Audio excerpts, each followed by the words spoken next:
सैया जाड़ा में अरे गवना करम तारा जाई सैया जाड़ा में गवना करई फिर जाई लेका काम आई सैया जाड़ा में गवना करई तारा जाई लेका काम आई सैया जाड़ा में गवना करई तारा जाई लेका काम आई रजाई लेखा काम आई थी रजाई लेखा काम आई थी सैया जाड़ा में गवना करई तारा जाई लेखा काम आई सैया जाड़ा में गवना करई फिर जाई लेका काम आई साई से बनाया सैया नारियल के रसहरी ओई से फसाई थी कांगरी में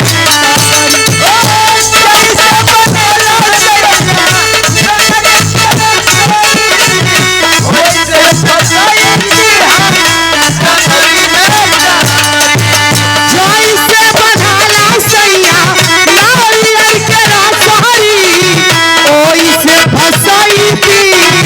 कांगरी में कांगरी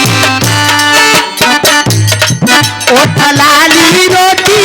भोर के खियाई थी रजाई लेखा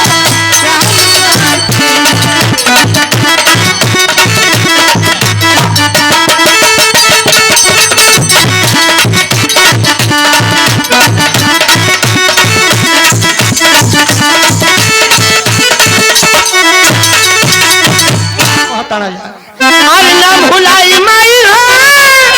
ना भुलाई माई हो, अब प्यार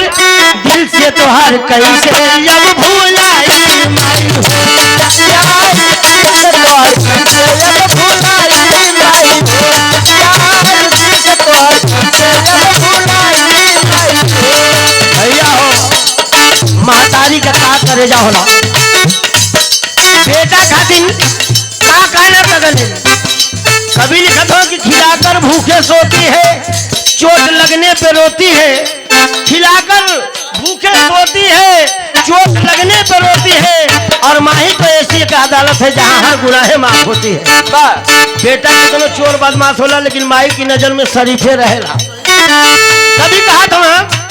माँ के लबों पे कभी बददुआ नहीं होती और माँ कभी हमसे खफा नहीं होती,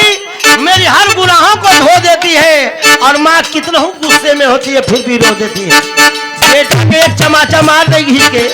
बाद में माई पकड़ के रोए लगे वही नहीं ऐसा कहला हाथ हम मार देनी हो। ना भुलाई माई हो, ना भुलाई माई हो, प्यार दिल से तोहर कैसे भुलाई।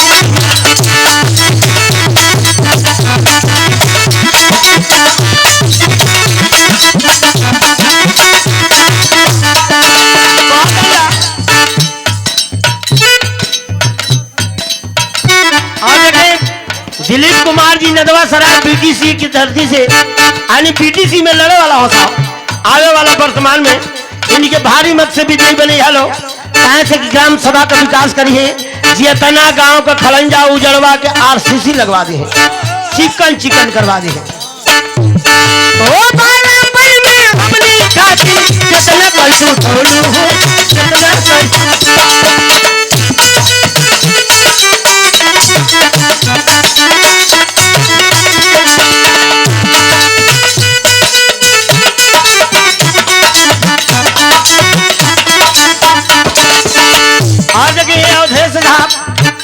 बम्बई की धरती से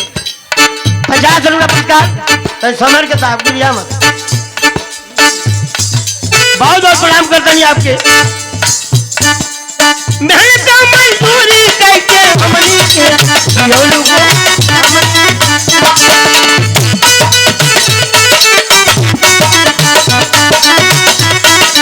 और रवि एंड नदवासरा क्रिकेट मैच के क्लब से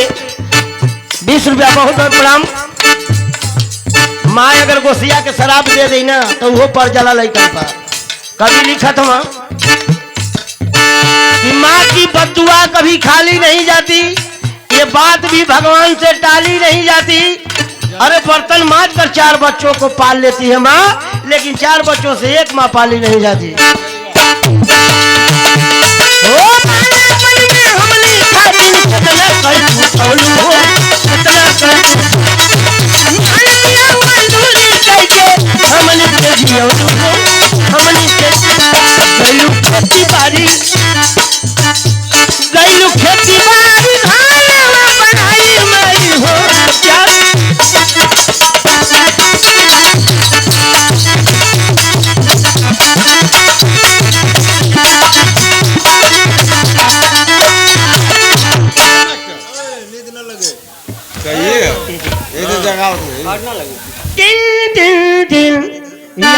ध्यान दे मरवाड़ी से चलकर भरवाड़ी जाने वाली गाड़ी नंबर 1 एक खुलाकबंद प्लेटफार्म नंबर 4 पर आ रही है।